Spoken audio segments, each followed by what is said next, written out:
Faltam 110 dias para o Enem e meu objetivo é de fazer conseguir alcançar 800 mais de média esse ano.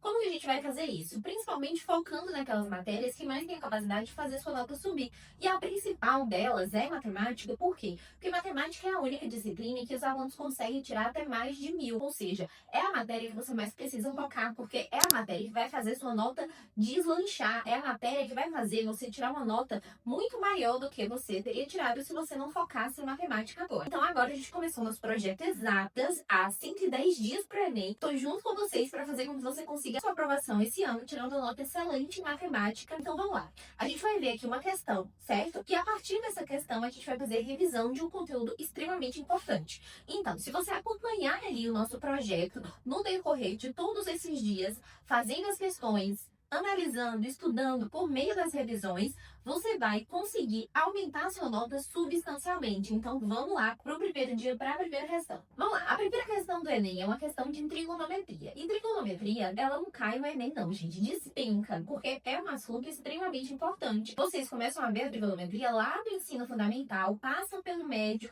no cursinho, então assim, é um assunto extremamente importante. O que é a trigonometria? Basicamente, a trigonometria é o estudo do triângulo retângulo, que é um triângulo pitagórico, aquele que tem 90 graus. Então, todo triângulo que tem esse formato aqui, que tem 90 graus, certo? A gente pode aplicar qualquer uma dessas fórmulas que eu vou explicar agora para vocês. A primeira coisa é, um triângulo retângulo, ele é dividido em 3 partes. São elas, hipotenusa e 2 catetos. Então, as partes retas são os catetos e a parte inclinada é a hipotenusa. Tranquilo? Ok. E ali, desse triângulo, a gente tem aqui sempre sendo representado um ângulo. Aí agora eu falo para vocês. Você pode me perguntar, como que eu faço para saber qual que é o cateto oposto, qual que é o cateto adjacente? É muito simples. Basicamente, vamos supor que seu ângulo da questão está aqui, certo? Qual que é o cateto, ou seja, a parte reta que está oposta a esse ângulo? Não é esse, né? É esse daqui. Então, nesse caso, esse aqui é o cateto que é oposto. Tranquilo? E aí, esse daqui, então, é o cateto que está adjacente ao ângulo. Esse é o meu cateto adjacente. Agora, uma coisa muito importante. Se meu ângulo, certo? Na questão, ao invés de estar aqui, se ele estivesse aqui, esse daqui que seria o oposto e esse daqui o adjacente. Tranquilo? Vamos lá, continuando então. Aí, se na questão, certo? Ele te deu 2 lados desse triângulo e te pediu o terceiro lado. Então, você tem 2 lados e precisa achar o terceiro. O que você vai aplicar? Pitágoras, hipotenusa ao quadrado igual a cateto ao quadrado mais cateto ao quadrado, certo? Agora, se ele fizer referência a ângulos, e aí, por meio dos ângulos, a gente precisa encontrar algum dos lados ou ângulos, a gente vai usar alguma dessas 3 fórmulas aqui, que é basicamente seno, cateto oposto sobre hipotenusa, cosseno, cateto adjacente sobre hipotenusa e tangente, cateto oposto sobre cateto adjacente. Lembrando também que a gente sempre tem que revisar, que a gente sempre tem que ter decorado essa tabela, que é a tabela dos ângulos fundamentais, que é basicamente seno de 30, 45, 60, cosseno de 30, 45, 60 e tangente a mesma coisa, certo? A gente não pode deixar de decorar essa daí. Ok, então vamos lá para a questão. Vamos lá. Então, na questão, ele me dá basicamente um cilindro, certo? Desse cilindro, ele pede o valor da altura do cilindro. Porém, para chegar nessa altura do cilindro, a única coisa que ele me deu foi o raio da base do cilindro. O que a gente pode fazer por meio disso aí?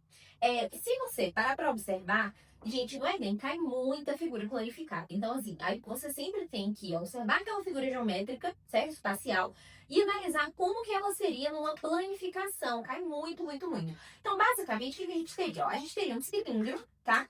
Que é um cilindro, vou tentar fazer aqui um cilindro para vocês, tá? Então, o cilindro é mais ou menos esse aqui, vê se vocês conseguem observar. E aí, ele me falou na questão que ficou o cilindro. Então, repare só, desse cilindro eu não tenho o círculo aqui, da minha circunferência.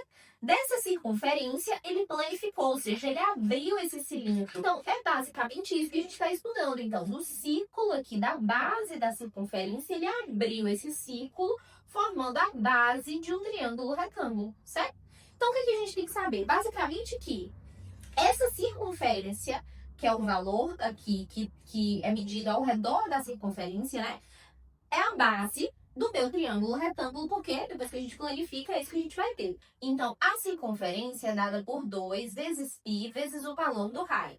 O raio, ele deu pra gente certo? Então, deu aqui, ó, 2 vezes π vezes o raiz 6 sobre π. A gente corta π com π, então minha circunferência vai ser de 12 centímetros. Ok, já temos aqui a base 12 centímetros.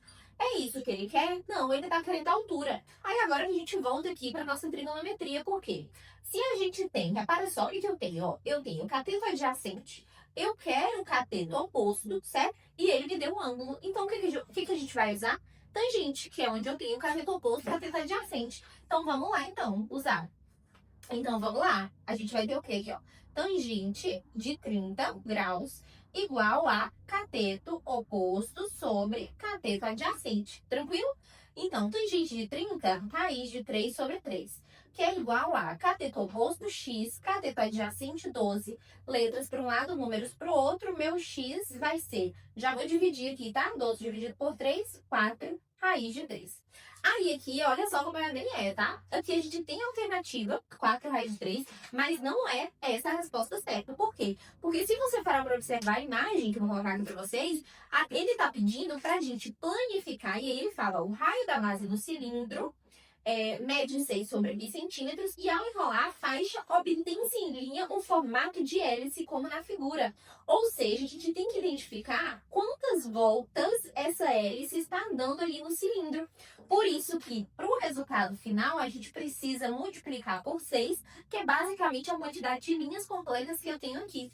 Então, a resposta final, que é a altura do cilindro, é 24 raiz de 3. É isso. Curta pra mim se esse vídeo tiver te ajudado. Se tiver te ajudado em qualquer coisa, comenta aqui pra mim uma exclamação. E vamos juntos nessa operação pro 800 mais no Enem, porque eu sei que você tem total capacidade. Eu vou com você nesse processo. Me acompanha nas outras redes sociais também, porque lá tá tendo muito conteúdo dinâmico. E vamos que vamos.